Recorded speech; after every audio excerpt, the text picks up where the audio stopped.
न्यव उतोत इषवे नमः। नमस्ते अस्तु धन्वने बाहुभ्यामुत ते नमः। यात इषुः शिवतमा शिवं बभूव ते धनुः। शिवा शरव्या यातवतया नो रुद्रमृडया। या ते रुद्र शिवा तनोरघोरा पापकाशिनी। तया नस्तनुवाशन्तमया गिरिशन्ताभिचाकशेः।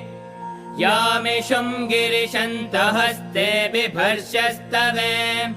शिवां गिरित्रतां कुरु माहि पुंसेः पुरशञ्जगत्। शिवेन वचसा त्वा गिरिशाच्छावदामसि।